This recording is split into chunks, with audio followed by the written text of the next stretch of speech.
दोस्तों, महात्मा गौतम बुद्ध महान थे। वो बहुत दयालु व्यक्ति थे। वो अपनी दया, अपनी करुणा, अपना प्यार और अपना ज्ञान सभी मनुष्य में बांटने में यकीन रखते थे और यही शिक्षा वह अपने सभी शिष्यों को दिया करते थे।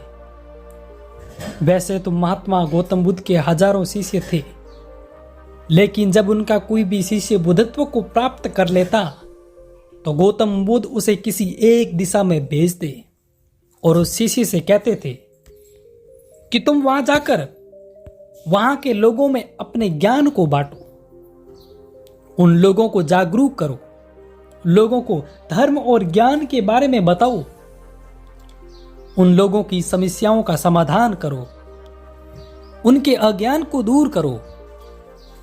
तुमने जो सीखा है, जो भी अनुभव किया, वही उन्हें भी सिखाओ। लेकिन महात्मा बुद्ध के इतने शिष्यों में से एक शिष्य ऐसा भी था जो कई सालों से गौतम बुद्ध के साथ रह रहा था।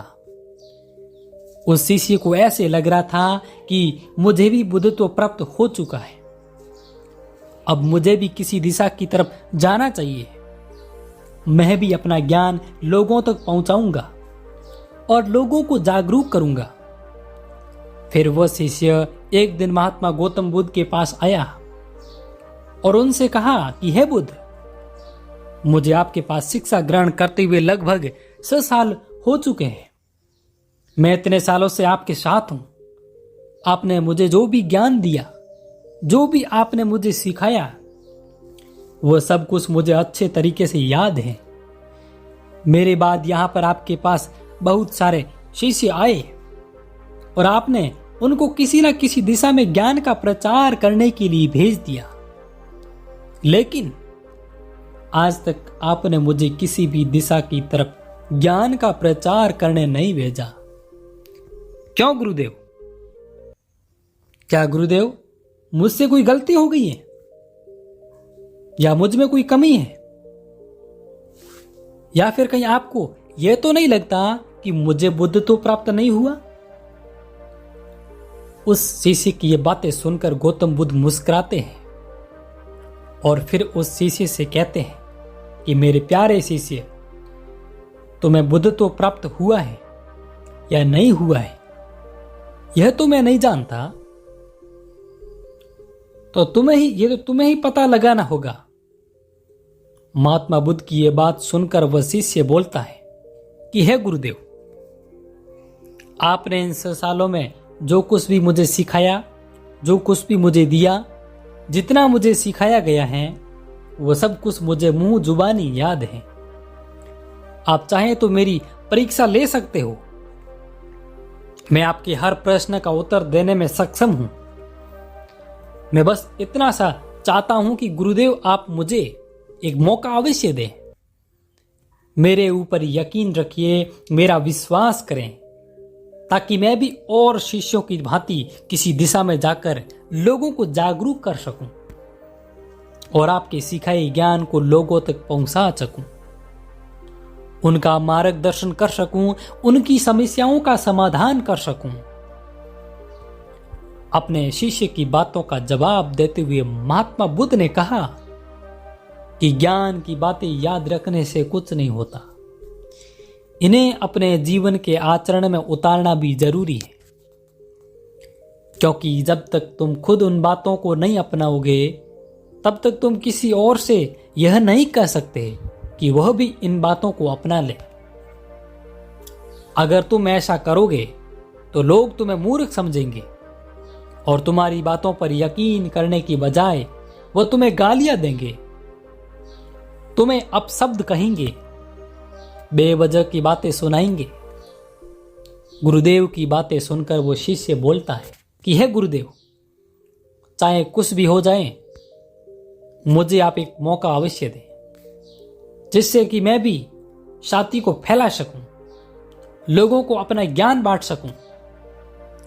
आप मेरे ऊपर भरोसा करके तो देखिए, मैं किसी को भी अपने ज्ञान से प्रभावित कर सकता हूं। मैं लोगों को खूब ज्ञान दूंगा, उनके मन को ज्ञान से भर दूंगा। जिससे उनके जीवन में सुख, शांति और आनंद का संसार होगा और वो अपना बचा हुआ जीवन शांति पूर्वक और सुख से व्यतीत कर सकेंगे। शिष्य की सारी बातें सुनकर महात्मा बुद्ध बोले, मेरे प्यारे शिष्य, तुम अभी भी इन सब के लिए तैयार नहीं हो। जब मुझे लगेगा कि तुम इन सब के लिए तैयार हो तो मैं खुद ही तुम्हें किसी मार्ग पर, किसी दिशा में भेज दूंगा। महात्मा बुद्ध की ऐसी बात सुनकर वो शिष्य उनसे कहता है कि हे गुरुदेव, क्या आपने मुझे इतने वर्षों में इतना भी ज्ञान नहीं दिया है कि मैं उस ज्ञान से लोगों को प्रभावित कर सकूं? क्या आपको मेरे ऊपर थोड़ा सा भी यकीन नहीं है? क्या आप मेरे ऊपर बिल्कुल भी विश्वास नहीं करते? गुरुदेव, इन वर्षों में मैंने आपसे बहुत कुछ सीखा है, बहुत सारा ज्ञान अर्जित किया। आप मुझे मेरे ज्ञान को सिद्ध करने का बस एक मौका दीजिए। महात्मा बुद्ध सब कुछ जानते हुए भी उन्होंने अपने शिष्य को एक मौका दे दिया। वो अपने शिष्य से कहते हैं कि अच्छा ठीक है, कल तुम पूर्व दिशा की तरफ जाना। तुम्हें कुछ दूर आगे जाने के बाद एक गांव मिलेगा। तुम इस गांव से भिक्षा मांग कर लानी है और वहां पर रहने वाले सभी ग्राम वासियों की अपने ज्ञान से सहायता करनी है। उनकी समस्याओं का समाधान करना है और वहां से आने के बाद मुझे सारी बात बतानी है कि कैसे, किस प्रकार के लोग तुमने उन लोगों की मदद की है।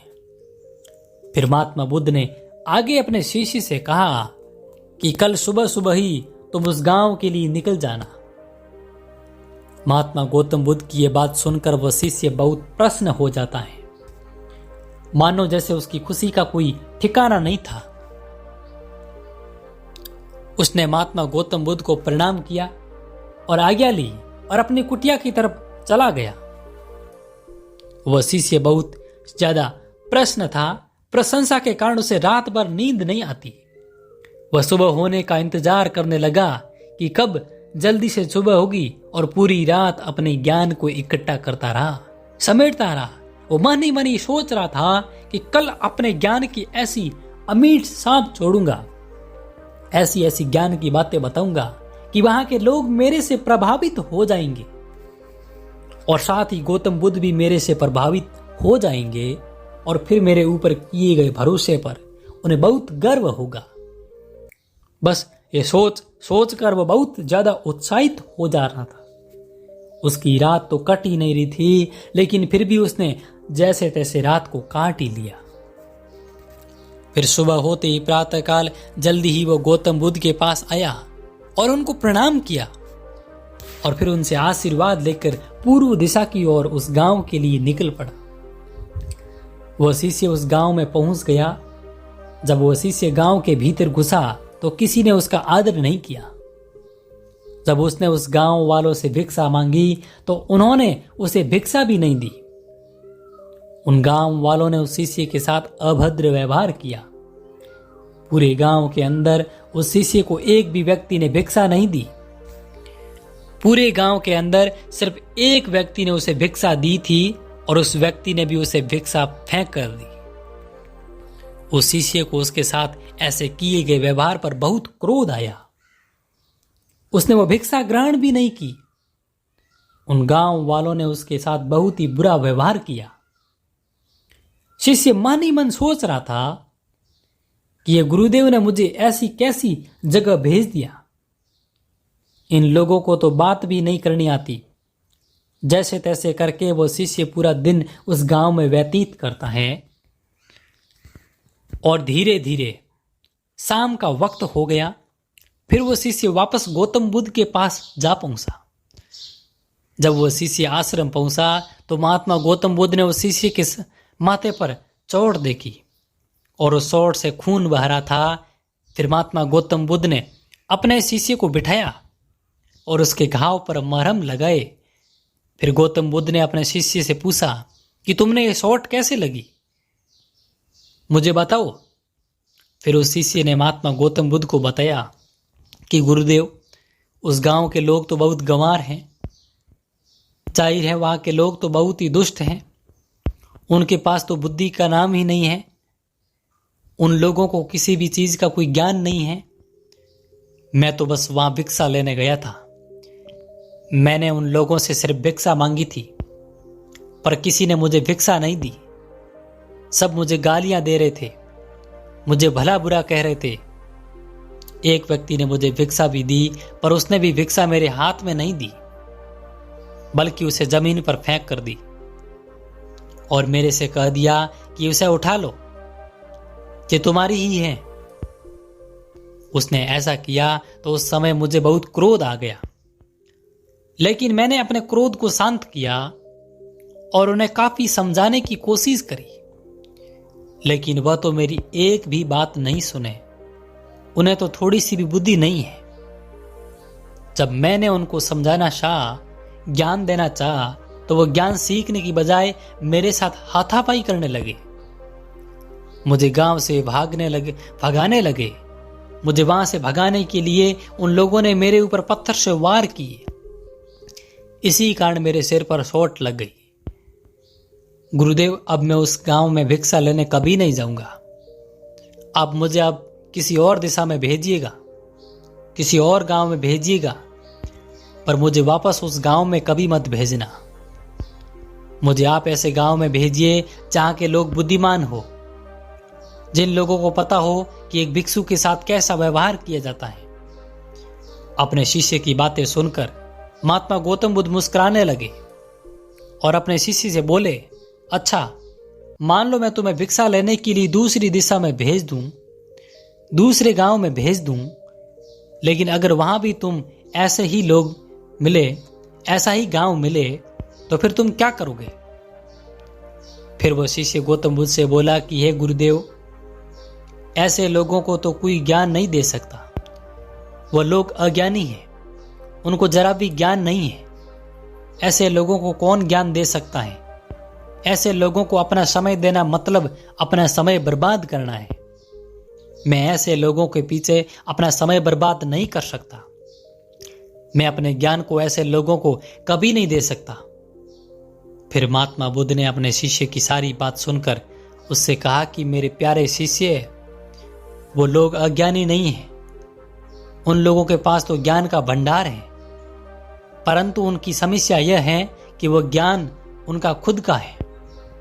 और यदि तुम दूसरों को अपने ज्ञान से ठेस पहुंचाओगे, तुम अपने ज्ञान से उन्हें तकलीफ दोगे, तो कैसे हो सकता है कि वो लोग तुम्हें कुछ भी ना कहें? ऐसा तो हो ही नहीं सकता। ऐसे लोग तुम्हें हर जगह मिलेंगे। तुम चाहे कहीं भी चले जाओगे, देश के किसी भी कोने में चले जाओ, तुम चाहे उत्तर में जाओ या फिर पूर्व में जाओ, दक्षिण में जाओ या फिर पश्चिम में जाओ, तुम्हें हर तरफ, चारों तरफ दिशाओं में ऐसे ही लोग मिलेंगे। जब तुम भला किसे ज्ञान बांटोगे, फिर तुम अपने ज्ञान से उनका भला कैसे करोगे? फिर महात्मा बुद्ध ने अपने शिष्य से कहा कि अच्छा, ठीक है, तुम आज आराम करो, कल शाम को तुम मेरे पास आना। वह शिष्य महात्मा बुद्ध को प्रणाम करता है और अपनी कुटिया की तरफ चला जाता है और जाकर आराम करता है। दूसरे दिन महात्मा गौतम बुद्ध की आज्ञा के अनुसार शाम को वो उनके पास आता है। वहां जाकर वो देखता है कि महात्मा गौतम बुद्ध के पास पहले से उनका एक शिष्य वह उनके पास खड़ा है और उस शिष्य के हाथों में चोट लगी है। महात्मा गौतम बुद्ध ने उस शिष्य के हाथों पर मरहम लगाया और उसकी पट्टी की। फिर गौतम बुद्ध ने उस शिष्य से पूछा कि तुम्हें ये चोट कैसे लगी? गौतम बुद्ध की बातें सुनकर वह शिष्य कहता है कि हे गुरुदेव, जिस गांव की तरफ आपने मुझे जाने के लिए बोला था, मैं उसी गांव में गया था और वहीं पर मुझे ये चोट लगी। फिर महात्मा बुद्ध अपने शिष्य से पूछा कि ऐसा क्या हुआ था वहां पर जो तुम्हें ये चोट लग गई, जरा तुम मुझे भी बताओ। फिर वह शिष्य गौतम बुद्ध से कहता है कि हे गुरुदेव, जब मैं वहां उस गांव में गया और मैंने लोगों से भिक्षा मांगनी शुरू की, मैंने लोगों से भिक्षा मांगनी शुरू की, तो किसी ने भी मुझे भिक्षा नहीं दी, बल्कि लोगों ने मुझे गालियां, तिरस्कार और अपशब्द ही कहे। लेकिन उस गांव में एक दयालु व्यक्ति था जिसने उस पूरे गांव में मुझे भिक्षा भी दी। उसने वो भिक्षा मुझे जमीन पर फेंक कर दी। मैंने उस भिक्षा को उठाकर अपना दान पात्र में रख लिया और उस युवक को कल्याण का आशीर्वाद दे दिया। जब मैंने उस व्यक्ति को कल्याण का आशीर्वाद दिया तो उस व्यक्ति ने मुझसे कहा कि आप बड़े अजीब हो। मैंने आपका अपमान किया, आपका तिरस्कार किया, आपको गालियां दी, फिर भी आप मुझे कल्याण का आशीर्वाद दे रहे हो। फिर मैंने उस व्यक्ति से कहा कि आप बड़े दानी हो, आप मुझे दान दिया, इसीलिए मैंने आपको कल्याण का आशीर्वाद दिया। और फिर जैसे ही मैं वहां से आगे बढ़ा तो बाकी के लोगों ने भी मुझे वहां से जाने के लिए कहा। वह लोग मुझे भला बुरा कह रहे थे, मुझे मारने की कोशिश भी कर रहे थे और कुछ लोगों ने तो मुझ पर पत्थर फेंककर वार भी किया, जिस वजह से मुझे ये चोट लग गई। फिर जब मैंने उस गांव से वापस आश्रम की तरफ लौट रहा था तभी मेरी नजर एक रास्ते में एक बुढ़े आदमी पर पड़ी। वह आदमी अपने बीमार बच्चे की बीमारी को लेकर बहुत चिंतित था। यह देखकर मैं तुरंत जंगल की तरफ मुड़ गया। फिर जंगल से मैंने कुछ जड़ी बूटियां लाई और फिर उस बच्चे के लगी चोट पर लगाने की कोशिश की, लेकिन वह लोग मुझे जड़ी बूटी को उस बच्चे पर लगाने थे मना कर रहे थे, लगाने ही नहीं दे रहे थे। फिर मैंने उनसे काफी विनती की, उनके सामने हाथ जोड़े और फिर कहा कि मुझे इस बच्चे का इलाज करने की इजाजत तो दीजिए। इसके बाद आप लोग मुझे जैसा कहोगे मैं वैसा करूंगा। अगर आप लोग यह चाहते हो कि मैं यहां से चला जाऊं और कभी वापस ना आऊं तो वैसा ही करूंगा, लेकिन एक बार मुझे उस बीमार बच्चे की मदद करने दीजिए, उसे जड़ी बूटी पिलाने दीजिए।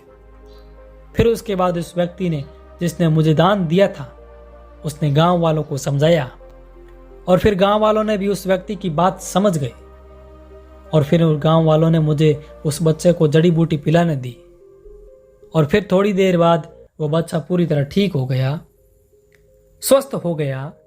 और फिर उन सभी गांव वालों ने मेरे से किए गए गलत व्यवहार के लिए मुझे क्षमा मांगी और मुझे धन्यवाद भी दिया। और फिर मैंने वहां से विदाई ली और आश्रम की तरफ चला आया। लेकिन गुरुदेव, मेरी आपसे एक विनती है, उस गांव के लोग बहुत ही भोले, बहुत सीधे हैं, उन लोगों को अभी भी बहुत कुछ सीखना है, तो क्या मैं रोज उसी गांव में भिक्षा मांगने जा सकता हूं?